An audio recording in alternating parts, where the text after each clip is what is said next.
La violence en Martinique, j'aime pas. Tel est le slogan de la campagne Lionnage initiée par le Conseil régional et présentée officiellement le 17 janvier au Palais des Congrès de Madiana. À travers cette campagne de sensibilisation, la région invite toute la population à réfléchir et à se mobiliser sur la thématique de la non-violence du 16 au 23 janvier. L'ambition est d'impulser un vaste mouvement d'initiatives porté par les associations et les acteurs institutionnels. 4 grandes tables rondes auxquelles sont invités le public sont attendues afin de réfléchir sur la violence et les moyens de lutte. Le mercredi 23 janvier, une cérémonie viendra clôturer la manifestation. La violence, on ne la maîtrise pas. Elle est en nous. C'est un fait de société, ça nous habite. Alors dire qu'on se bat contre la violence, c'est difficile. La violence qui est en nous, comment se battre contre. Mais si on fait une campagne pour la non-violence, ça veut dire qu'on fait une campagne de prévention contre le passage à l'acte. La différence qu'il y a entre 2 personnes habitées par une violence, Césaire disait qu'il était comme 10 volcans en éruption, à des moments précis, quand le pays ou notre cause, la cause des Noirs, de ceux qui ont subi, a été 10 volcans en éruption.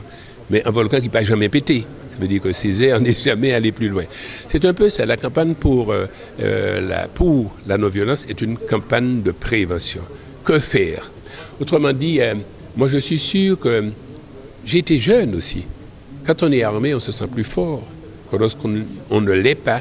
Donc si dès le départ à la maison, on ne part pas avec l'arme, avec aucune arme, on est en train de s'inscrire dans une non-violence, quoi. On n'a pas envie d'être violent. Moi, qu'à déposer les âmes là, c'est pas la peine. Je fais sortir le fusil sous le siège de ma moto, mais non, je ne vais pas chercher des histoires. Même celui qui dirait, bon, l'aime un point d'effet, mais chaud, donc moi, prends 4.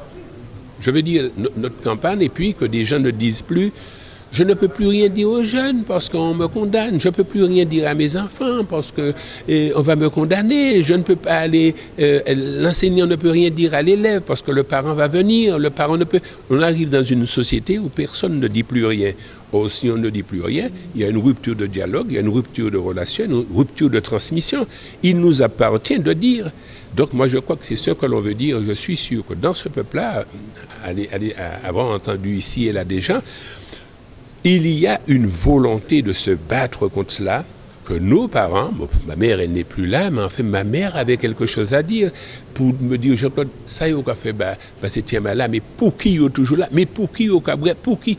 Donc il y a toujours plusieurs raisons, et si le relais est pris par l'encadrement scolaire, par l'encadrement familial, sans critiquer telle ou telle structure, par l'encadrement éducatif, par l'encadrement culturel et par l'encadrement sportif, dès la crèche aussi, nous allons quand même pas éradiquer, mais faire un pas en avant pour une promotion de la non-violence.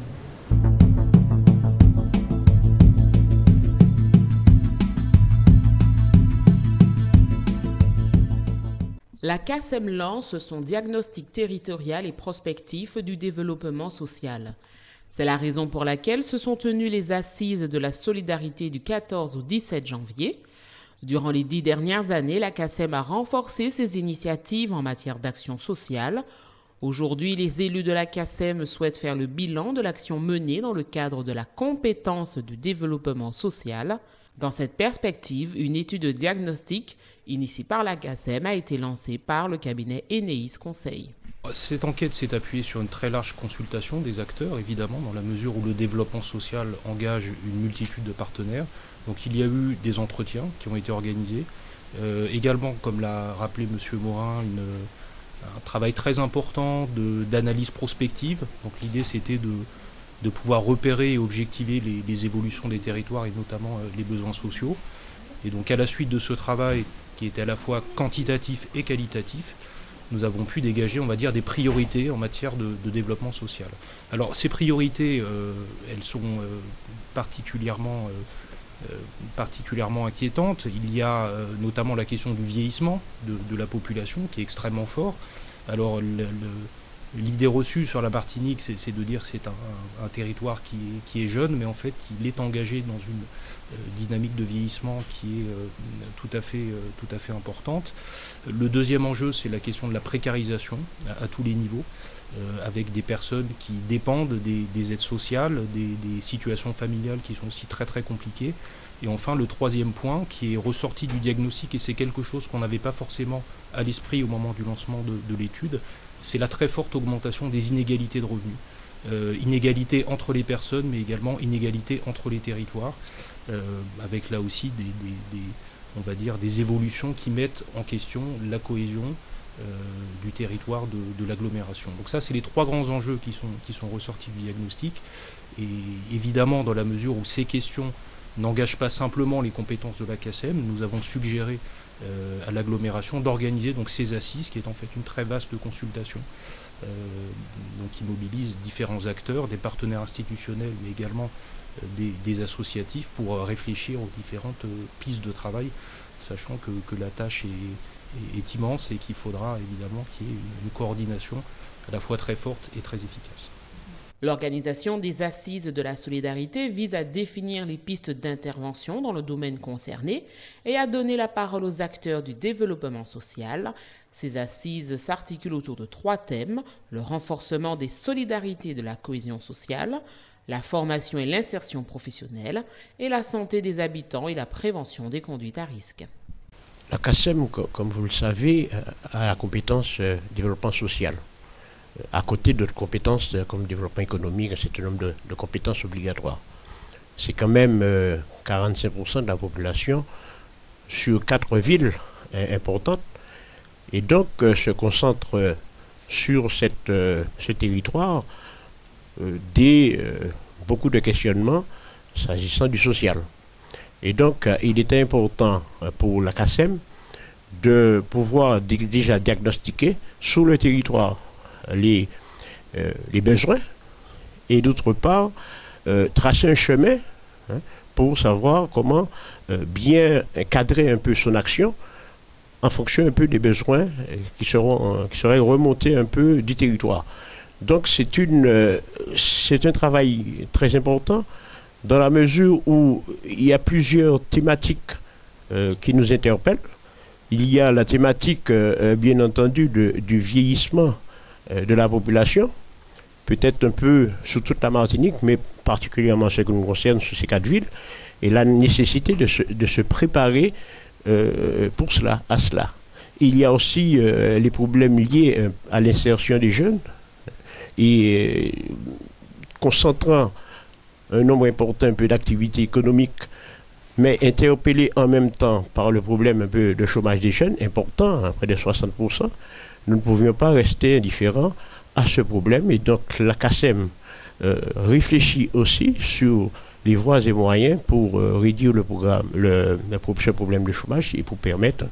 Il y a toute une série un peu d'interpellations dans le domaine du social qui intéressent l'ACASEM. L'ACASEM est un acteur aussi de développement économique, mais nous avons une place un peu particulière entre l'activité économique que nous développons par un dynamisme appuyé sur tout ce qui peut développer l'emploi, mais aussi nous avons un regard particulier en ce qui concerne la demande sociale importante, avec une précarisation de plus en plus marquée. Donc nous avons souhaité faire un état des lieux, diagnostic, mais aussi une étude prospective pour voir comment bien orienter un peu l'action de l'ACASEM sur le social. D'autant plus qu'il y a beaucoup de partenaires faisant du social. On peut considérer que ce n'est pas forcément le cœur de métier de l'ACASEM, c'est plutôt éventuellement le conseil général, mais le problème se vit avec une telle acuité qu'il nous semblait important pour l'ACASEM de réfléchir, et puis d'inviter un certain nombre de partenaires, que je remercie, qui sont là nombreux, des partenaires, des acteurs de terrain concernant l'activité sociale, pour en faire réfléchir et porter un peu remède à tout cela. Il y a des pistes intéressantes. Il y a, puisque j'ai parlé de multiplicité d'acteurs autour du social, je parle un peu d'articulation et d'harmonisation de tout cela. Pourquoi? Parce que sur ce territoire, on constate très souvent que nous faisons la même chose dans des organismes ou institutions. Et donc, par conséquent, il y a nécessairement ce besoin. Il y a à se préparer, forcément. J'ai parlé de vieillissement et d'isolement de la population. Donc, il y a à se préparer autour d'infrastructures spécifiques pour recevoir peut-être des personnes âgées. On parle d'EHPAD, autres.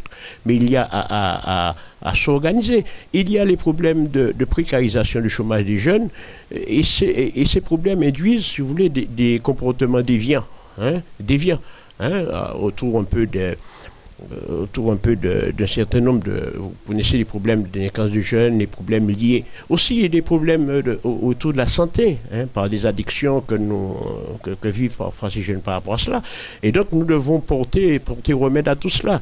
C'est vrai que nous sommes, la position de la CACEM nous semble un peu particulière par rapport au fait que nous ne sommes pas dans l'action sociale même, mais nous sommes dans le développement social. C'est bien une commission de développement social.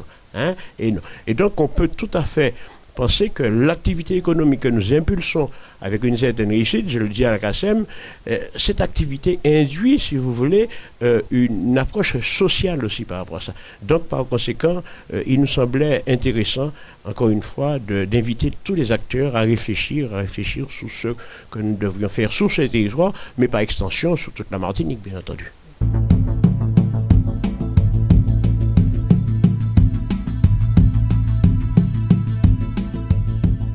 Le salon du lycéen s'est tenu les 18 et 19 janvier au stade Pierre-Aliquer de Dillon.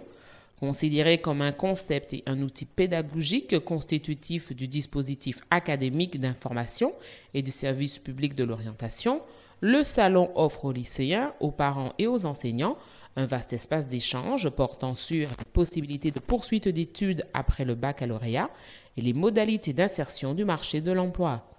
L'objectif est d'aider les jeunes de première et de terminale à structurer leur projet d'études et à préparer leur future insertion sociale et professionnelle. D'abord, la responsabilité individuelle. C'est-à-dire qu'aucun élève ne pourra réussir s'il ne sait pas ce qu'il veut. Et pour savoir ce qu'il veut, il faut qu'il se connaisse. Et se connaître, c'est évidemment, par exemple, avant même que de parcourir les allées d'un salon du lycéen, c'est de savoir quels sont ses goûts, ses appétences, ses refus, son projet de vie. Est-ce que je veux rester sur place? Est-ce que je veux aller ailleurs, etc. Et c'est vrai que cette année, on a voulu par ce titre montrer à quel point un élève qui réussit, c'est d'abord un élève qui se connaît.